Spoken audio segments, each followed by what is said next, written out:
गांव में अकाल की स्थिति पैदा हो गई है। खेत सूख गए हैं, कुएं सूख गए हैं।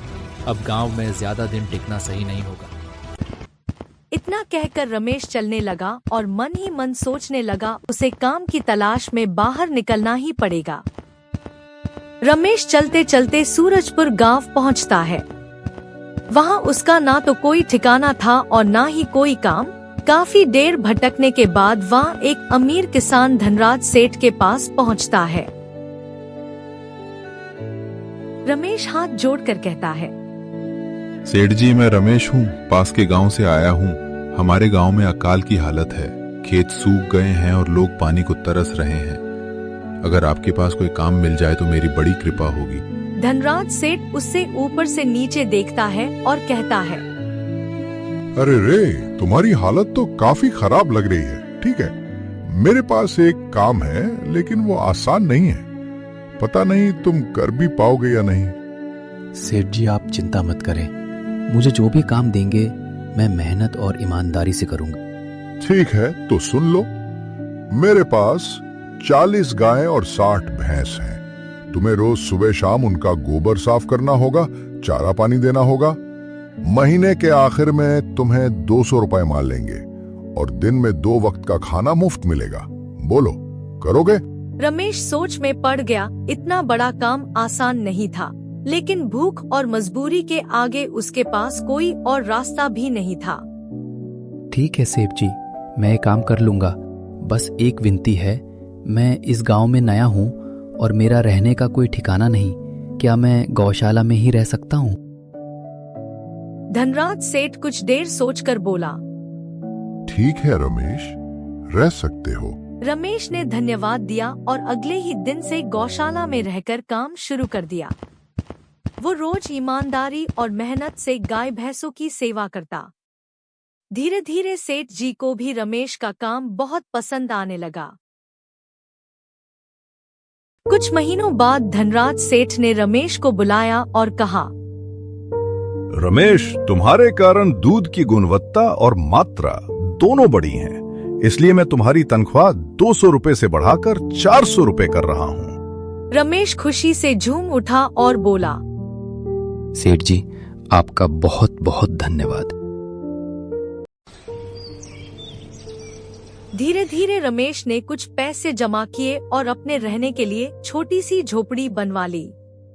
अब वो दिन में गौशाला का काम करता और रात को अपने घर जाकर सोता। कई साल गुजर गए।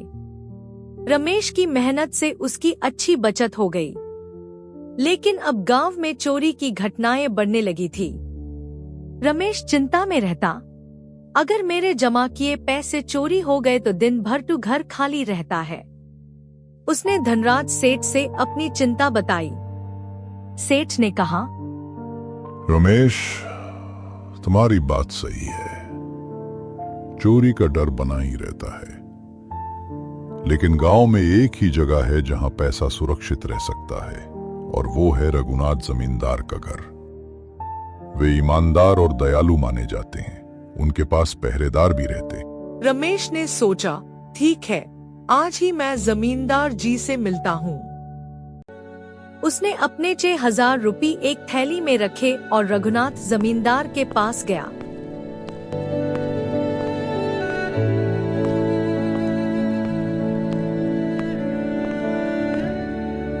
नमस्ते जमींदार जी, मैं रमेश हूँ।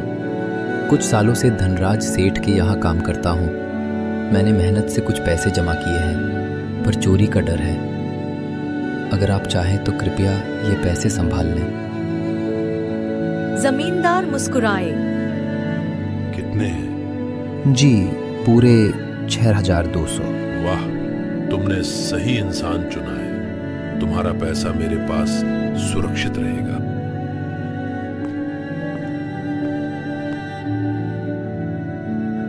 रमेश ने धन्यवाद दिया और निश्चिंत होकर चला गया।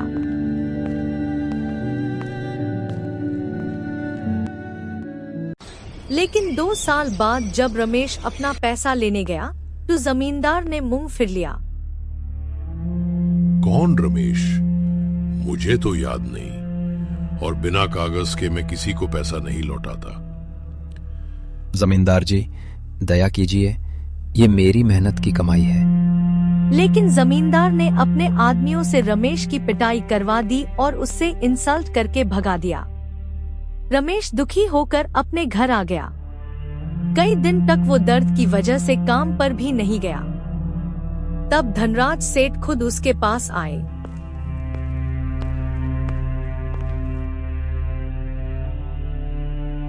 रमेश, तुम इतने उदास क्यों हो? रमेश ने रोती हुए सारी बात बता दी।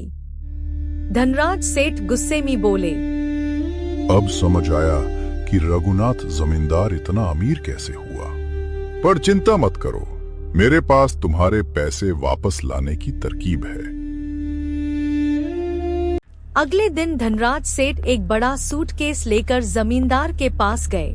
जमींदार की आंखें लालच से चमक उठी। जमींदार जी, मैं कुछ महीनों के लिए बाहर व्यापार पर जा रहा हूँ। मेरे पास 50,000 रुपए हैं। चोरी का डर है, आप इन्हें संभाल सकते हैं? अरे सेठ जी, आपके पैसे तो मेरे पास बिल्कुल सुरक्षित रहेंगे। इतने में रमेश भी वहां आ गया। जमींदार ने तुरंत रमेश को पहचान लिया और कहा, अरे रमेश, माफ करना, उस दिन गलती हो गई थी। लो, ये तुम्हारे सारे पैसे वापस। रमेश ने बिना कुछ कहे अपने पैसे ले लिए और चला गया।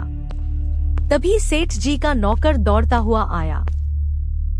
मालिक, अब आपको बाहर जाने की जरूरत नहीं, व्यापारी खुद यहीं गांव आ रहे हैं। सेठ जी बोले, अरे वाह, तो फिर जमींदार जी, आपके पास पैसे रखने की कोई जरूरत नहीं रही। चलिए, धन्यवाद। इतना कहकर सेठ अपना सूटकेस लेकर चले गए। जमींदार माथा पकड़कर बैठ गया। धत तेरी, बड़ा शिकार तो हाथ से निकल गया और रमेश के पैसे भी गए। रमेश ने सेठ जी को धन्यवाद दिया। अगर आप ना होते तो मेरी मेहनत की सारी कमाई डूब जाती। धनराज सेठ मुस्कुराए और बोले, रमेश, मेहनत और ईमानदारी की कमाई कभी व्यर्थ नहीं जाती, और जो लालच में धोखा करता है उसका कभी भला नहीं होता।